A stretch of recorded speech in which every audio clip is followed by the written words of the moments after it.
Hello Internet Explorers.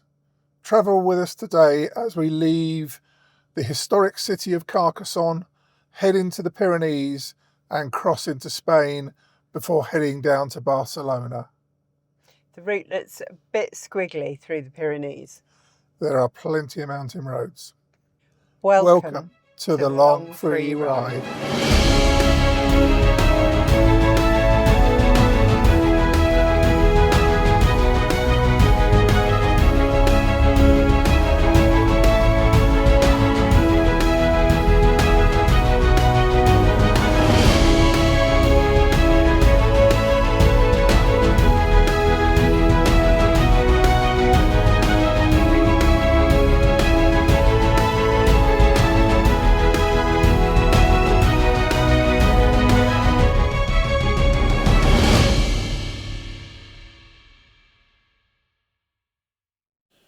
When on our road trips, we use a planning tool called a Better Route Planner. This normally picks a route close to the one we would desire, but today it was being awkward. It was insistent that we should head back east towards the coast before heading to Barcelona, whilst I wanted to take the slower route through the mountains. It turned out this was because it predicted we wouldn't make the next charging stop with the 20% buffer we normally plan for. So on our way out of Carcassonne, we grabbed another 10% to keep the software and me a little bit less stressed. We would normally charge at our destination ready for the next leg, but this would be a long driving day, so we decided we would charge outside Barcelona en route to our next destination. The road we initially took into the Pyrenees was the N118. And I was quite happy. It was a wide 2-lane road on tarmac until we got to the Gorge of St George. Here the road became single track and there was a fair amount of debris that had previously fallen from the gorge walls. It would be just my luck to be driving and picking up a dent or smashing the windscreen, I thought.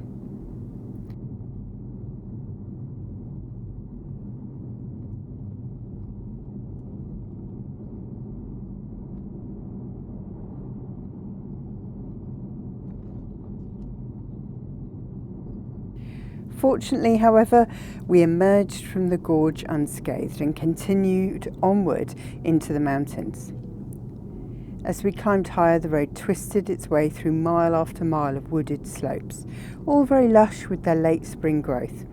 It was really quite pretty, but it did begin to feel like it was taking a very long time to get anywhere with all the twists and turns.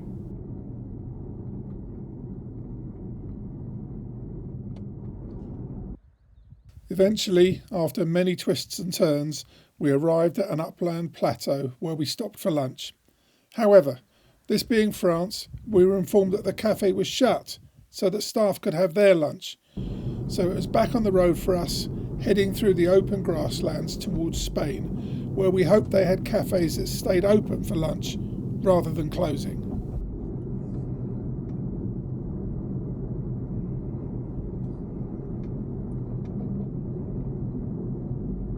Eventually we reached the Tesla charging station at La Seu d'Urgell, just inside the Spanish border south of Andorra. It had 10 superchargers and most of them were available, so within 38 minutes we were able to upload 49 kilowatts of charge. The time didn't matter to us though, because we managed to find a restaurant that would serve us tapas.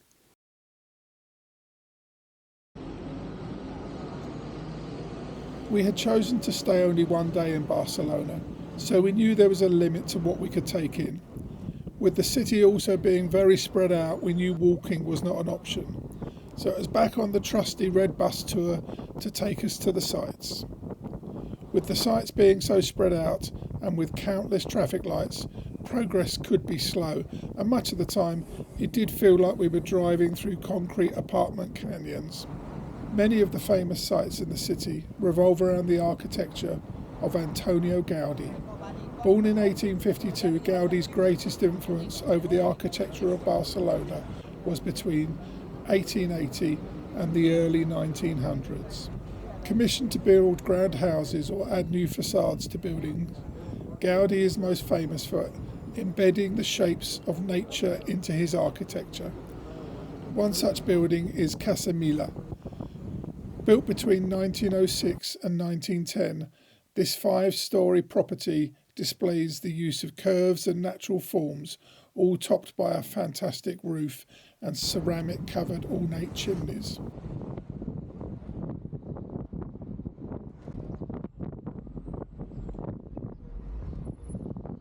As you'd expect, each of the major sites was accompanied by a bus stop, but we didn't have time to leave the bus as we had timed tickets to Gaudi's most iconic building. Port Vell in Barcelona starts at the end of La Rambla by the Columbus Monument and is basically opposite the mouth of the river Lobrecht. Sorry if I'm pronouncing that terribly wrong. It was there that we saw the outside of the America's Cup exhibition. Between August and October 2024, there are going to be 6 of those amazing boats fighting it out to win the 100 Guineas Cup, which is the oldest sailing regatta in the world. It started in 1851. That exhibition is actually an interactive experience space that allows you to discover the details of the competition and understand more about the participating teams and the technology that makes those boats seemingly fly above the sea.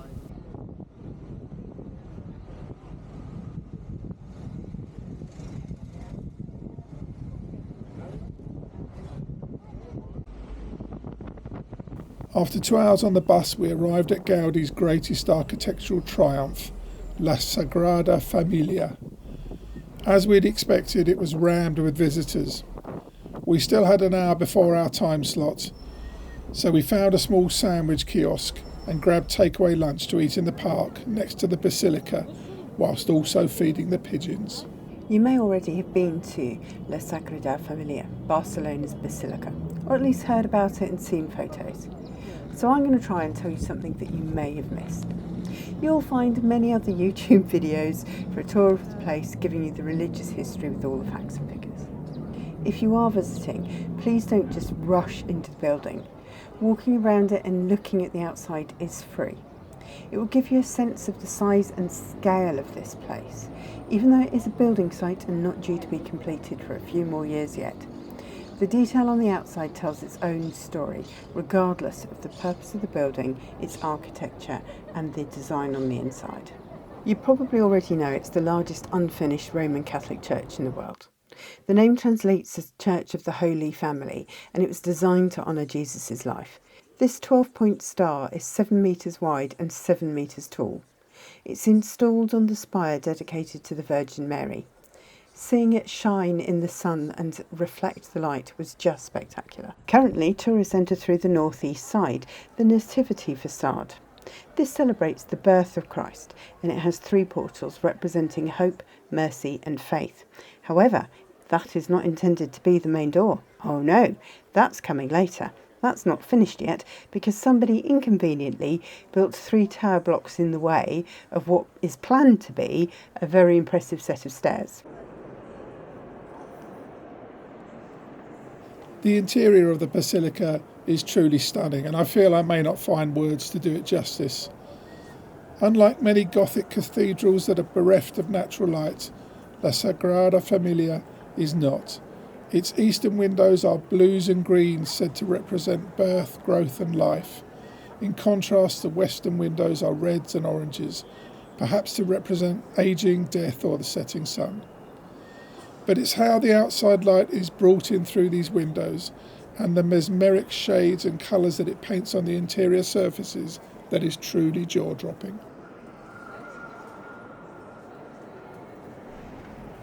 A counterpoint to this is the plain white light coming through the more southerly end of the basilica that will one day house the glory facade on the exterior. Like the exterior, the interior barely has a straight edge to be seen. The pillars are shaped to represent the trunks and branches of trees, with the 4 main pillars of Matthew, Mark, Luke and John being in a different stone with a light shining from them through what looks to be like a jewel within the column. The more northerly end of the church houses the ombrellino, below which hangs an image of Christ on the cross. This area is lit with a more golden soft light.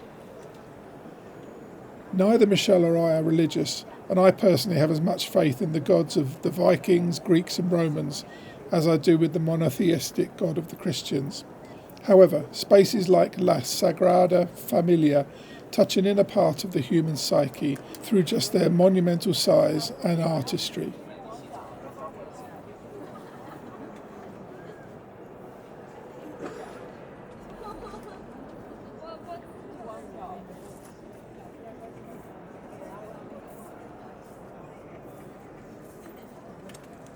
It's pretty tricky to encapsulate the whole of the interior in one shot, but maybe this view from our 360 camera goes some way to show how unique it is.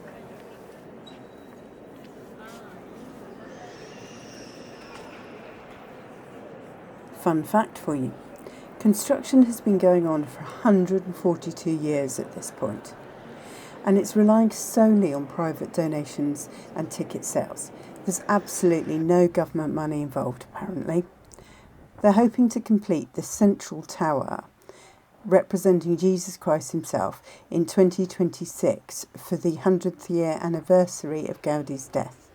But the decorative details on the unfinished facade to the south might only be finished in the 2030s because they are planning so much detail.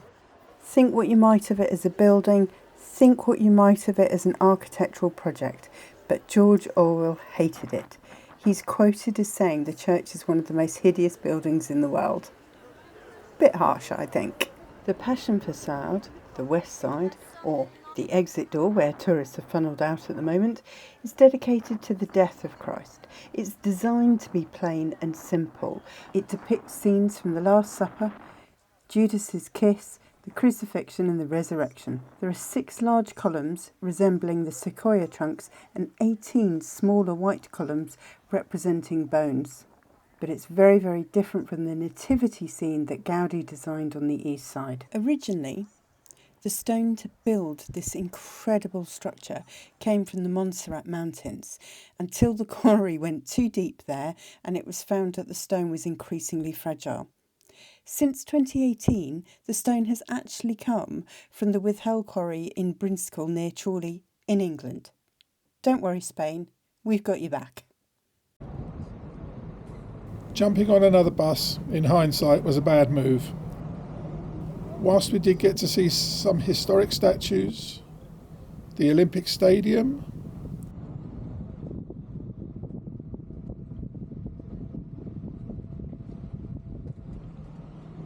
and the new camp, home of FC Barcelona, it did mean that we missed our connecting bus back to our accommodation.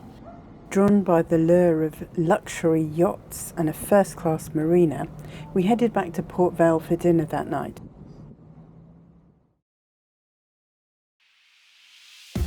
Let's have a look at the stats for this episode. We drove 237 miles, which is 382 kilometres. So we added 58 kilowatts of charge into the car over 2 stops, and in total we were stationary for 54 minutes. We only used Tesla chargers, and so we didn't have to pay anything to Tesla, but if we did, it would have cost us £13.49. We had no other costs for the car. Now let's add that to the grand total for the trip so far.